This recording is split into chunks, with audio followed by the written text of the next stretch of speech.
सद्गुरु शिवाचार्य महाराज की जय। ब्रह्मस्वामी महाराज की वैराग्यनिधि महाराज की जय। त्रैलोक्यं पदार्लेखित मल्लेखनविच्छेद सच्चिदानन्दरूपाय शिवाय ब्रह्मणे नमः। व्यामोत्तरपर्वतारात्रगुरुं शास्त्रपारदा तां धर्मचारिणीं शम्भो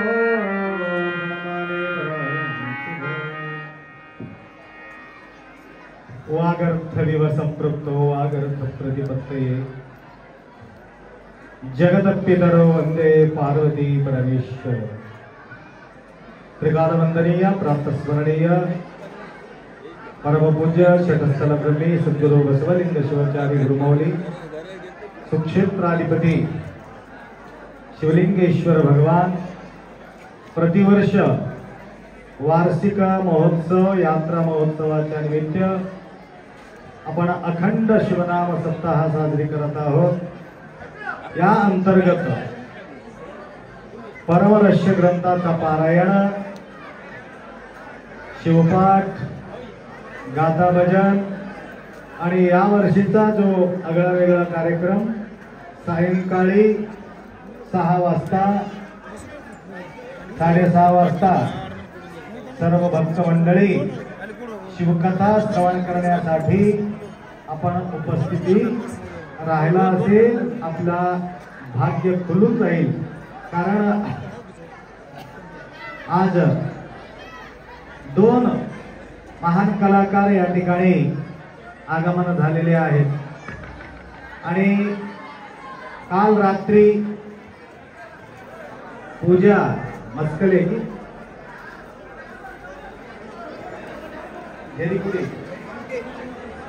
झेरीकुंटा पूजा झेरीकुंटा तर काल रात्री आले होते। पहाटे मी 4:30ला उठला असेल तर ते येऊन दर्शन घेतले। मला कधी याला रात्री 11 वाजले होते आपण यायला म्हटलं तर त्यांच्या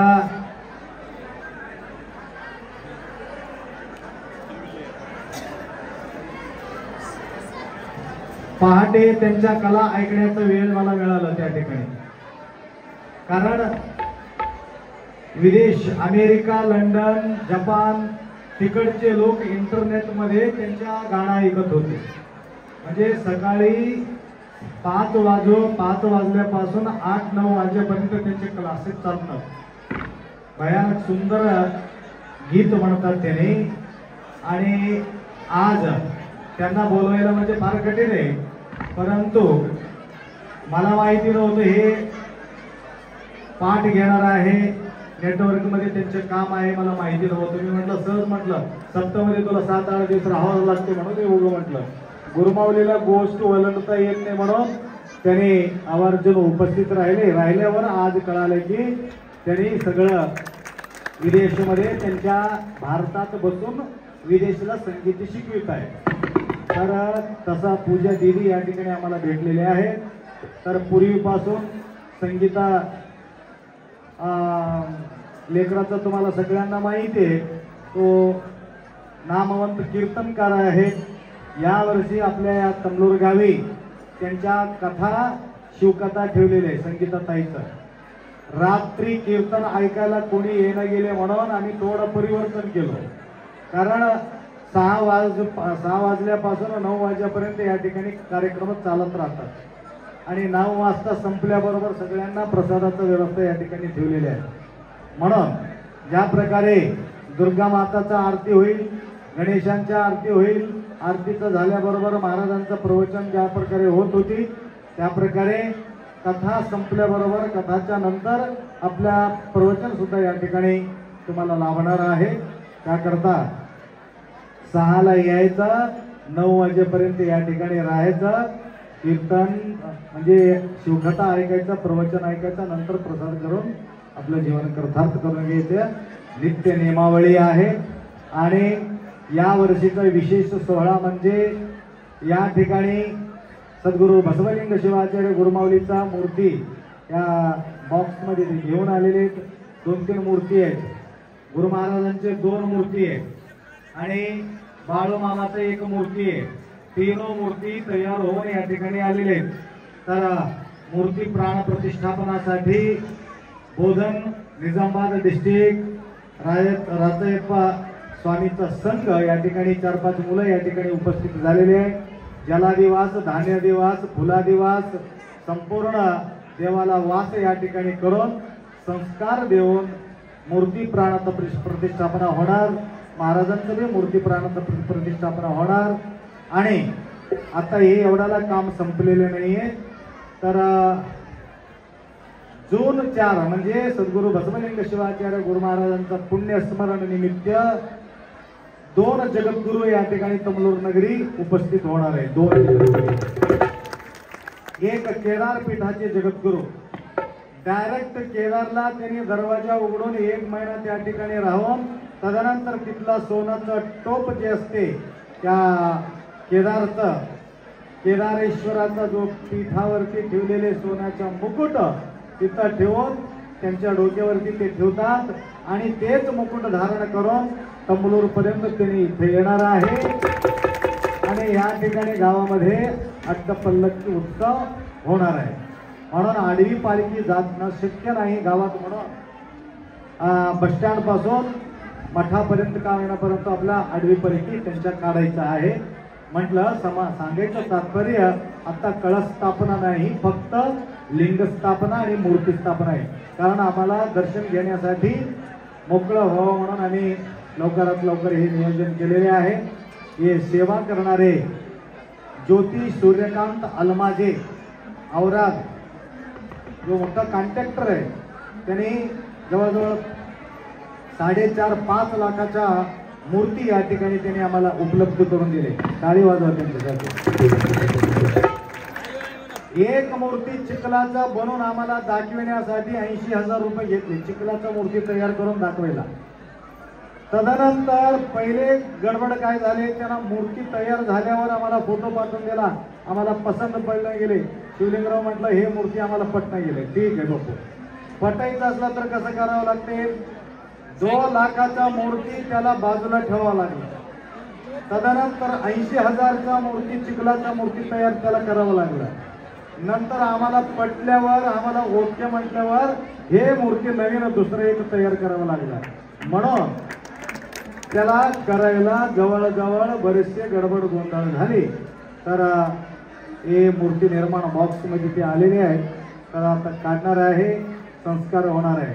असो, जे आपल्या शिवलिंगेश्वराच्या मूर्तीच्या माध्यमातून लिंगाच्या माध्यमातून जे आपल्याला उपलब्ध झालेले आहेत त्यांच्या आडनाव काय, तत्कलवार कचकलवार यांच्याकडून आम्हाला काही मदत मिळालेली आहे, आमच्याकडून काही मदती त्यांना मिळालेल्या आहेत.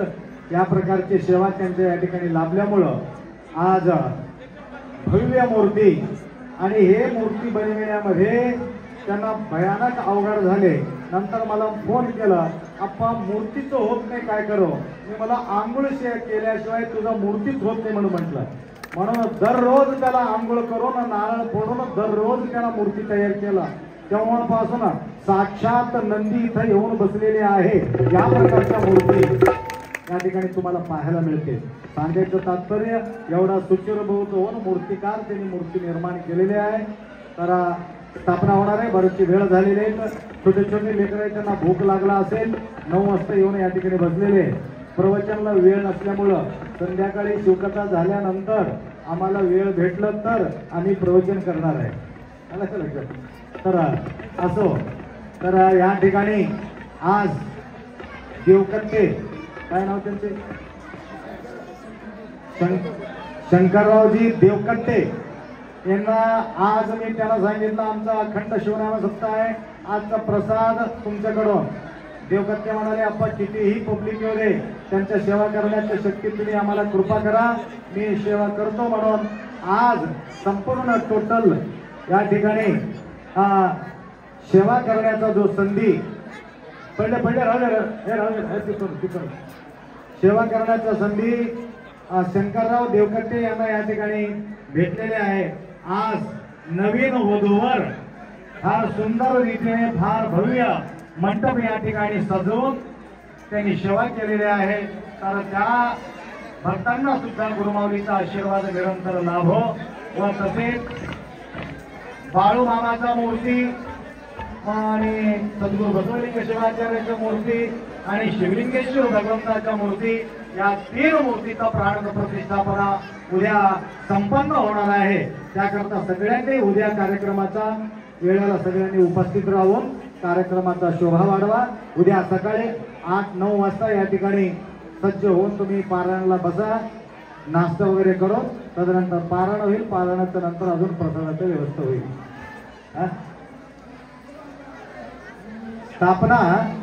स्थापनाचा वेळ 12 वाजता होईल. पारायणच्या नंतर स्थापना होईल. सकाळी सकाळी सगळं विधिविधान होतील.